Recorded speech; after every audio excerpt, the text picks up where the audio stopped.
மாண்புமிகு என்னுடைய அருமை நண்பர் மாண்புமிகு தமிழக முதலமைச்சர் மு.க. ஸ்டாலின் அவர்களே,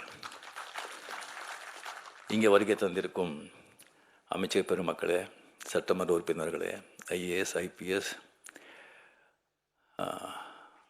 மற்றும் அறிவார்ந்த மக்களே, இங்கே வந்த பிறகு இப்போ தான் ராம் கேட்டார், நீங்கள் பேசுகிறீங்களா அப்படின்னு.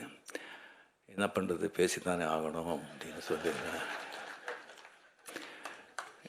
ஏன்னா இந்த மாதிரி அப்படின்னு சொன்னால் நான் முதல்ல சொல்லியிருப்பேன், நான் பேசியிருக்க மாட்டேன், கொஞ்சம் விட்டுடுங்க அப்படின்னு.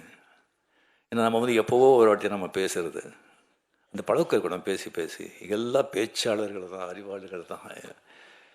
ஸோ அந்த அறிவார்ந்தவர்கள் இருந்த சபையில் வந்து நீ பேசாமல் இருக்கிறது தான் ரொம்ப அறிவாளித்தனம் அப்படின்னு சொல்லுவாங்க.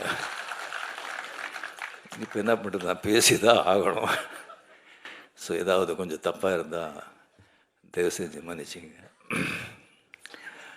ஸோ முதல்ல வந்து இந்த கலைஞருடைய நூற்றாண்டு வெற்றி விழா, அவருடைய உடன்பிறப்புகள், முதலமைச்சர்கள், அவருக்கு இந்த ஆண்டு பூரா அந்த கொண்டாடின விதம் இருக்க, எத்தனை மாவட்டங்கள், எத்தனை விதமாக. உலகத்திலேயே எந்த ஒரு அரசியல் தலைவருக்கும் இந்த மாதிரி யாருமே நூற்றாண்டு கொண்டாட்டங்கள் கொண்டாட மாட்டாங்க, கொண்டாட போவதும் இல்லை.